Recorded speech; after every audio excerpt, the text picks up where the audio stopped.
You found it. Your home for the best content on your favorite team, the Fighting Tigers of LSU. Do us a favor. Subscribe to the channel. Leave your comments below. Be sure to smash that like button.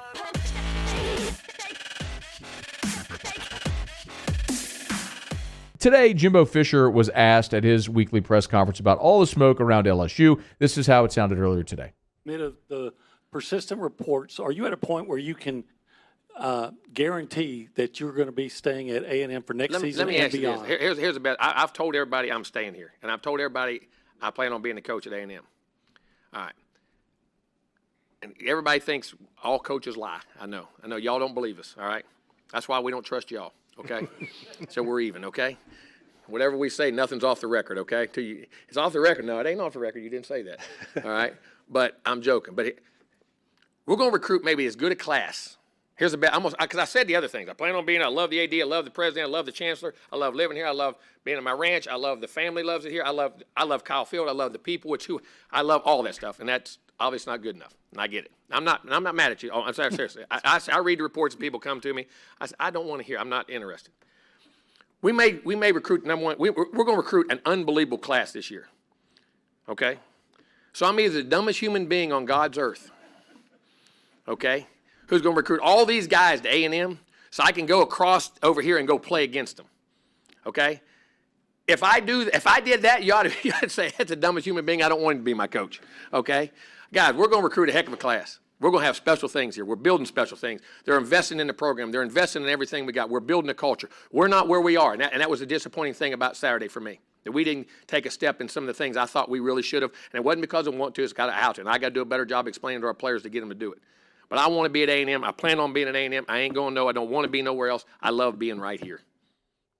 So Jimbo said it about as clearly as you could possibly say it. And I maintain that Scott Woodward's going to keep calling him until the very end. Billy Liucci, TexAgs.com, joins us now. Hey, man, so when does Jimbo get introduced as the LSU head coach? Is it like the Saturday after the A&M game, or the Sunday or the Monday after? When is that going to happen? Yeah, I mean, I'm sure people will still be saying that. I mean, nothing he can say will be enough. I believe that he's staying at A&M. I always have. I also believe that Scott was going to make him his primary target. I also believe that's why A&M got real proactive before the season, because, I mean, you and I could have sat there and said, I mean, I've been there, done that. I've watched a coach lose to UCLA in the Rose Bowl to open the season, and I've watched Scott Woodward start working the phones the very next week. And if you think people at A&M weren't watching that situation carefully, also knowing what was going on at LSU with the NCAA investigation, the Title IX, they knew Edo had to really perform this year. So I do think that was absolutely the timing of it anyway was directly tied to that. And I also think A&M knows this. You've been through it, Matt, at LSU. I mean, everybody talks about, the last three coaches won national titles. When you and I were younger, LSU was terrible for how long? Yeah. How long were they? How many coaches did they get wrong? Look at Texas right now in Austin. What's going on in Austin. Look at Alabama before they hired Nick. Look at USC, the three Florida schools. It goes on, right? And Tennessee is a perfect example. So when you think you have your guy, and if you view him as a 10 in terms of a fit and what you think the future is under that coach, it doesn't matter if every other school views him as a 10, if somebody views him as an 8, a 7, a 9. It doesn't matter. If you've got your guy, you do everything you can to keep it. And Jimbo ended that by saying there's some other things happening. He could have been talking about recruits that are getting ready to commit, and I would stay tuned on that front, maybe as early as this evening. And then secondly, he could have also been talking about, they're going to it's in the process, over $100 million facilities upgrade. And you guys have seen the facilities already. Oh, yeah. The commitment level is through the roof. And I know he's friends with Scott. Hell, I'm friends with Scott. I consider him a lifelong friend, and it hadn't changed with him being in Baton Rouge. But that's not you add up every reason he's at A&M, and who knows? Maybe before these last couple seasons, but things have changed. I think in terms of what Jimbo now knows that he can accomplish at A&M, and they're not there yet. We know that. but they're as close as they've ever been as a program. And Well, so, yeah, I don't think so at all. what do you think has changed, Billy? That's interesting. Changed in the last couple of years. Yeah, that might. I guess you're sort of alluding to maybe that might have impacted Jimbo's decision one way or another. But and that's not to say that an offer's been extended. I want to be clear about that. But Yeah. But you know how you and I both know well how these go through intermediaries or whatever it may be. You gauge interest, and I think we both think that Scott's not going to stop calling him. But what's different now that might allow Jimbo to have deeper roots than he would have in times past? Well, I think there's a few things, and I think you start off, Matt, with their success the last 2 seasons on the field. And I know they've lost 3 this year. They also lost not just their starting quarterback, but a guy that they all thought was going to be a star, and maybe more importantly, a dual threat that they had built a lot of their offensive hopes around this season, and have still rallied. I know they lost Saturday. The LSU game's big. There's a big difference if they could go play in a New Year's Day bowl and win 10 wins and finish in the top 10 after going 9-1 and finishing in the top 5. But what they did a year ago, winning that Orange Bowl, and then to come back and that win over Bama, and the way the recruiting is going right now, and they do have a real look at a number 1 class. And I think anyone that's following A&M closely knows some of those dominoes that are set to fall and have already fallen in a couple of instances. So I think he's realized now, maybe 2 years in, it wasn't as clear to him, and now it is, that I can win a national title here. I'm happy here. Then there was also the contract extension and raise. That was no small thing, as everyone around the country talked about and ridiculed A&M for at that time. But I think those are pretty significant things that have changed, not to mention the A&M people stepping up, not just with his personal charity, for the charity that he built around his son Ethan, for child cancer research. So that 41-38 thing they did after the Alabama win, that was just fans. That was just generic. That was organic. That was a fan thing that raised a couple $100,000. I'm just adding things up here. So I'd say a lot's changed. And then when they make that kind of commitment to $100 million facilities upgrade, I think that's kind of a game changer as well. So, I mean, everything I just said, added all up, I think that's a pretty significant switch if he needed one even. Billy Liucci, TexAgs.com, on Twitter at Billy Liucci, giving us some perspective on Jimbo, A&M, that whole conversation. And Billy, I don't think you would mind me disclosing this. Like a few years back, you and I and Jimmy Ott were all sitting at a Waffle House in Alabama at SEC Media Days. Yep. And you just took a picture and texted the three of us to Scott. So when you say Scott, that's not BS. I mean, you know him. So I just want to frame that context. We all do. So I want to frame that context so when I ask you this question, people can understand your perspective on it. My contention is Scott's going to keep calling. I don't think I put it at 8% chance that they might be able to put together something that would actually pull Jimbo. But give us some perspective on Scott Woodward, you having been there when he hired Jimbo there. So you've been through this with Scott specifically, about what that perspective is like for him at this point, probably 2 or 3 weeks out from hiring a football coach. Well, I'll say this, and he and I've really enjoyed our conversations over the years. We would always joke about the length of our lunches. I was like, Scott's the only one that could out-lunch me. Man, I actually have to go get something done.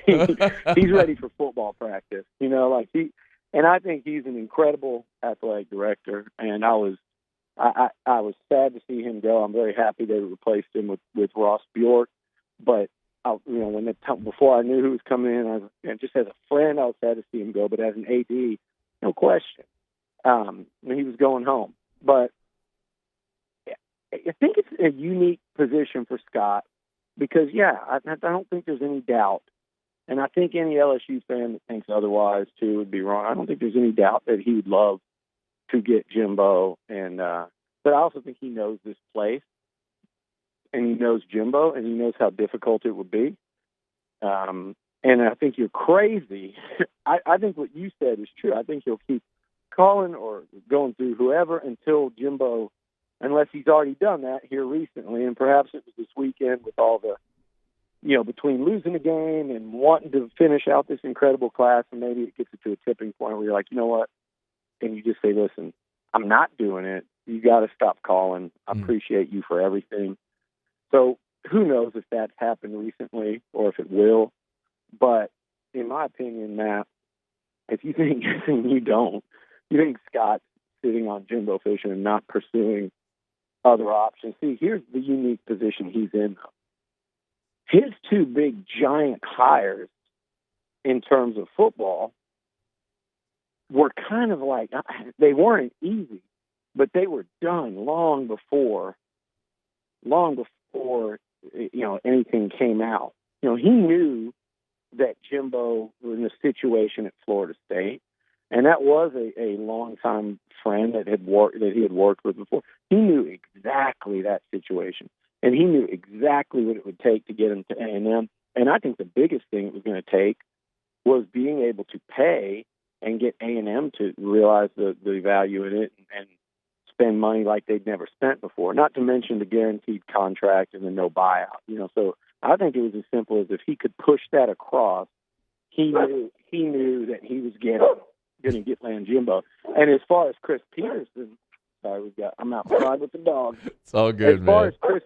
As far as Chris Peterson goes, I mean, you've heard that story too, where it's basically like he went up to Boise, and Washington was Chris's dream job, and he basically had an agreement by the time he was heading back to Seattle. So this is different. Jimbo, if it was Jimbo, would fall into that department. I don't think it's going to be Jimbo. And I think if you're underestimating Scott and you think it's all the basic names that people are looking at, you're out of your mind. And I think his biggest problem right now is probably sifting through what interest is real and what's not, because I'm sure there are some pretty massive names outside of Jimbo Fisher on his wish list. And I don't think it's as simple as saying, and I know these aren't the only names y'all said, or Mel Tucker, Billy Napier. I'm actually not buying the Lincoln Riley smoke. Why not? So before you ask me, I have no idea who it would be, but I think it'd be somebody either pretty significant or somebody outside the box. I'll say this about him. When he was pursuing Jimbo, the guy who was kind of a guy that he really liked behind him, like what might have been a fallback in that instance, was Doug Fuente. I'm not saying LSU's hiring Doug Fuente, but I'm saying that was, for A&M fans, if you'd have told them that at the time, that was completely off the radar, and no one in College Station or around college football would have expected that. So I have to feel like he's got something like that he's also, working on daily right now. Last thing, I don't want to keep you all day, but you said you don't think it's Lincoln. Why not? I just have never gotten that vibe from Scott. And I haven't talked to him during this coaching search.